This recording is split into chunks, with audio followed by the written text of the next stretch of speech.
Sky News, Canberra. All right, now to Australia's ongoing epidemic of antisemitism and the national security implications following revelations of last week's foiled mass casualty event. We know the investigation's still ongoing. The Daily Telegraph broke the story, of course. The New South Wales Premier Chris Minns, he's across what's going on. The same couldn't, though, be said for the Prime Minister. For more on this, I'm joined now by the Shadow Minister for Home Affairs, James Patterson. Senator, I know you've got to step into a shadow cabinet meeting in a moment, so I am grateful for your time. We've talked a lot about the scourge of anti-Semitism. I want to put that to one side. Tonight I want to focus on the national security apparatus that's supposed to be keeping us safe, James, and the fact the Prime Minister's either not being well served by it or he doesn't want to be briefed by it. He doesn't want to know what's happening on his watch. You know, he's asleep at the wheel. Which is it? That's exactly right. That's exactly right, Peter. And the Prime Minister only has himself to blame here because he actually started demolishing the national security policy architecture that was put in place by the previous government, which kept Australians safe. He demolished the Home Affairs portfolio by removing key operational security agencies like the Federal Police and AUSTRAC, the Financial Crimes Regulator, the Criminal Intelligence Commission, and then ultimately also ASIO, out of the Home Affairs portfolio into the Attorney General's portfolio, which has caused massive confusion and disorganisation and disarray. And it's no wonder that it's not in top shape and not working seamlessly together. But it really is extraordinary, if it is true, that no one told the Prime Minister or the Attorney General or the Home Affairs Minister about a foiled mass casualty terrorist attack. That shows that something is fundamentally wrong on this government's watch. That's if you believe him, James.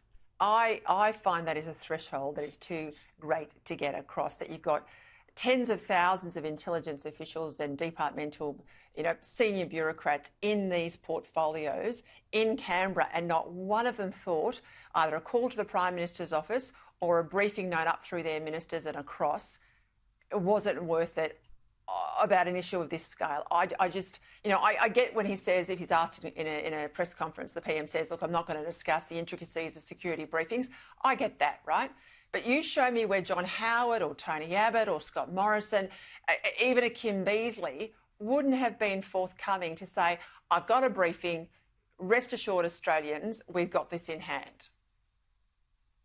Well, that's exactly right, Peter. And I've spoken to many people who worked in senior national security roles in the bureaucracy and in government over many years, and all of them said it would be inexplicable that the Prime Minister would not be briefed, that probably what would have happened in a routine way is that the Federal Police or ASIO would have briefed their relevant minister first, and that relevant minister would have said, well, we better tell the Prime Minister and we're probably going to need to convene a National Security Committee of Cabinet meeting.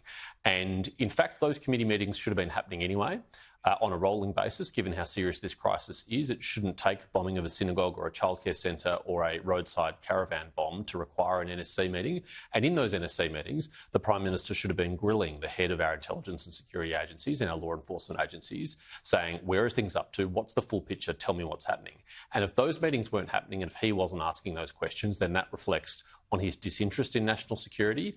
And no wonder things have gotten as bad as they have. Did it all happen because it was the Christmas New Year period? We know that he said, when I think it was your leader asking for a national cabinet meeting, he said, well, we're not going to do that. Everyone's on leave. I'm not bringing people back. We know Penny Wong was overseas. She was at the inauguration. We know that Mark Dreyfus, the AG, these are members of NSC for people at home. We know that he was away in Israel. Is it the fact that if he hasn't got the ministers around him, geeing him up to do his job, he's off on a frolic? There's a couple of problems with that excuse, Peter. One is obviously the Prime Minister's job is a full-time job and it shouldn't go into hibernation over the summer holidays.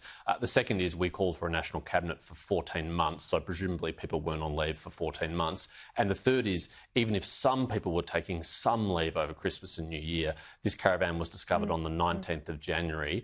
The key people should have been well and truly back at work with their feet under the desk by then and on top of this issue. And if they weren't, it really it boggles the mind. I mean, NSC should have met and the Prime Minister should have made policy decisions on the basis of this incident to surge resources to our security and intelligence agencies, to establish a task force to get to the bottom of this, to reassure the Jewish community and any others who could be targeted and affected by these attacks that no stone was being left unturned from the highest office of the land to get to the bottom of this. None of that happened and all of that reflects on him. Just before we go, James, I know you have to leave. online neo-Nazi network. They've been hit with sanctions as they should. But how can they go after the neo-Nazis and we still have yet to deport a single hate preacher? Well, that's exactly right, Peter. We strongly support the sanctions that the government has put in place on these neo-Nazi groups, but truthfully, that's just business as usual of government. That should just happen as a matter of course. It's nothing to be trumpeting or be particularly proud of, particularly when the government has failed to tackle so many other extremists in our community, whether it's Hizb ut-Tahrir or people here on visas inciting violence against their fellow Australians. In fact, not Australians in the case of those visa holders. No consequences have followed for those people. They haven't been charged, they haven't been arrested, they haven't been deported, and no wonder they've become emboldened. Things have got so out of control on this Prime Minister's watch. All right, I don't want to get you into trouble. James Patterson, thank